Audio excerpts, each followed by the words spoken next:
What never fails to make you tear up or cry? I'm a member of a 12-step program, and in meetings we give out chips or keychains for different amounts of cleanse over time.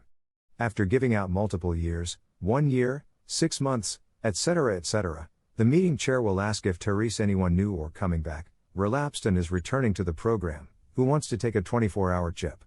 When anyone gets up and takes their 24 hours chip, the room invariably gives them the loudest applause and cheers and welcomes them back. The whole room knows how much courage it takes to come back and how scary it can be to get up and walk to the front of the room for that chip. It's such a beautiful thing to see, and it makes me cry every time. Never been in AA, but I am an alcoholic, and that shame of relapsing is real. I just wouldn't tell anyone, then become more reclusive as I fuel the addiction, which fuels the reclusiveness, etc. 95 days sober now, and I'm at the point where if I do relapse, I'm confident I'll be able to say, hey, I fell off the wagon again, to friends and family. Edit, good God, I wasn't expecting this, lol. Edit, 96 days sober now. Thanks for the support and comments. I can't get to them all obviously since I'm not a wizard. The only time you ever fail is when you stop trying. Never give up, and if you ever need support from others, it's out there. Best wishes to you. My wedding song. My husband died in an accident a little over 3 years ago, only 5 months after we got married. All I need to hear is the first note of the song and the grief hits hard. I'm so sorry for your loss. I can't imagine your pain. One particular patient I had working at a trauma center. 19-year-old girl had never seen before, and didn't know at all. She was ejected from a vehicle and then crushed because her boyfriend was trying to show off. I was training new staff, and they were at the end of their training, so I was only in the room to provide supervision and step in if necessary, and I spent the entire trauma holding her hand, on her request, and trying to comfort her and keep her mind off of the injuries to both of her legs. Her last words were spoken directly to me, "This really hurts. Can I go to sleep?" I cried for days after. I've never had a patient's death hit me as hard before or after. Edit, all of your comments and kind words mean so much. You are all wonderful individuals and you deserve hugs. Fathers who tell their children how proud they are of them. Watching Fox and the Hound, I was watching the part where she releases Todd with my 5-year-old daughter. Her with a catch on her voice asking why. Me explaining. Her in tears saying she'll take him, she'll take care of him. Now I cry. Every damn time.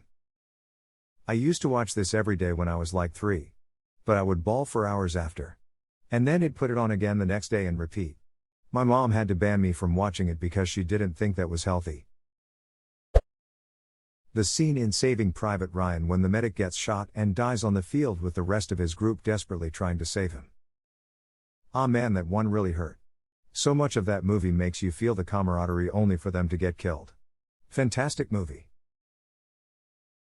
The movie does such a great job at depicting how little time you have to digest anything happening right in front of you during war.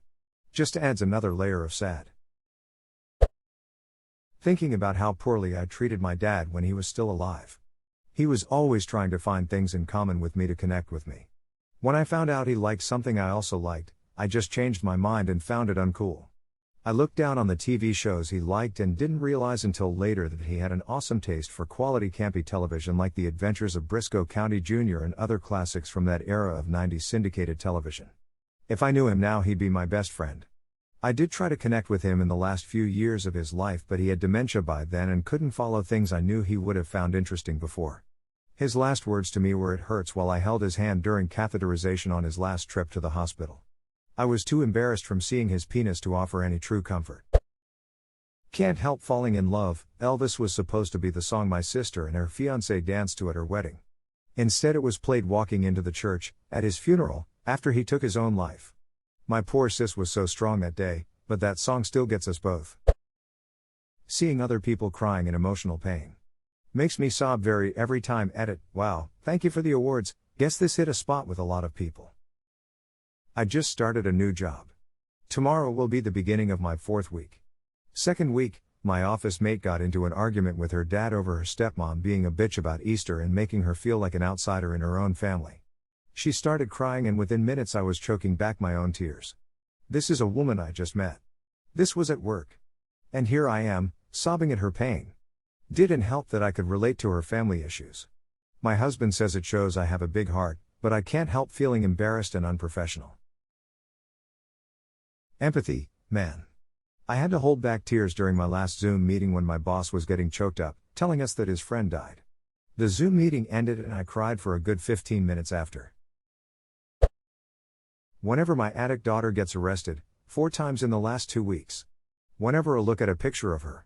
Whenever I remember a memory of her when she was little and she was still my angel. Whenever I try to think of something I could do to help her and realize that I've already done everything a parent can do, and it doesn't help. I cry when it gets cold out, and wonder if she is stuck out the night somewhere cold and lonely. I cry when I look at her 8-year-old daughter, that my wife and I are raising. I cry a lot lately. Edit, thank you for the platinum. That's a first. I'm so sorry you're going through this. I highly recommend the Nar-Anon program, it was really life-changing for me. My parents chose drugs over me and my 3 siblings, and unfortunately my 2 brothers have now had children who are being raised by people who aren't their parents specifically for this very reason. From a girl in your granddaughter's position, I can tell you how relieved she is to not have to deal with her mother's problem, even if she doesn't show it. Please, if you haven't already, remember to tell her that none of this is her fault. This is something I wondered for years about my own situation. Bless you and your wife for giving your precious granddaughter a home and loving her through this. You are more than welcome to reach out to me if you'd like to talk. Edit, thank you kindly for the award. Edit 2, thank you all for the lovely awards, but this really doesn't deserve so much. If you or someone you know who has been affected by a friend or family member's drug and/or alcohol abuse, please direct them to Nar-Anon or Al-Anon. They even do online meetings now, so you don't even have to attend in person, but from personal experience, you will never meet people more supportive and understanding than your group members. The scene in My Girl when she is at Macaulay Culkin's funeral. He can't see without his glasses.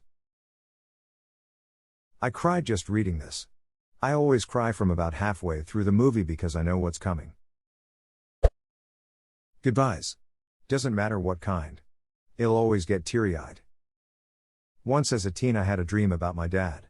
Next day he left for a long work trip and I meant to say goodbye to him before he left but didn't. And the entire time I thought, something's going to happen to him. Something's going to happen to him. He made it back home fine and I realized that something didn't happen this time but it could happen the next or any other time. I'm not religious but I think it was some sort of divine wake-up call and I don't let people leave me without saying goodbye anymore. I realized this recently and now always say bye, I love you to family members. Especially yesterday cause it was my birthday. The end of Homeward Bound. Especially when Shadow says Peter, you're okay. Like, they went through all of that and almost died multiple times and Shadow was just glad to know Peter was okay. Gets me every time. I am legitimately angry at you for bringing up Homeward Bound. The ducking audacity. Now I'm tearing up and my husband wants to know why. Dying pets. One of my cats stopped eating on Friday, and Saturday we took her to EMERG after we got the blood work from our regular vet. Some sort of super aggressive bone cancer, and making the decision to euthanize her is the hardest thing I've done so far. I don't know when it gets easier, but hopefully one day. It might not seem like it now but it does. Remember all the good things, the quirky character traits, the best memories, even if they were disastrous at the time. Our cat was 20 when she passed. One of our many moments include my brother thinking it would be fun to teach her to swim in the bath after noticing that the dog liked to swim in the pool but the cat was very careful around the water. He was 7 years old and didn't like swimming until he got lessons, so he applied the same logic to the cat. Yes, it had been explained prior to this that cats don't like water, but neither did he before his lessons. Luckily he was fully clothed when he took the cat into the bathroom and closed the door. He had run a shallow bath already. Let's just say that we don't know who made the more noise, him or the cat, as she used him as a climbing frame out of the water. For months afterward she would give him filthy looks if he so much as ran the kitchen tap for a glass of water. He apologized to her hundreds of times but she definitely held a grudge for a long time. Let the tears flow, that's okay because you love them and miss them. Remember fondly, and remember them all of your life, no pet would ever ask for more.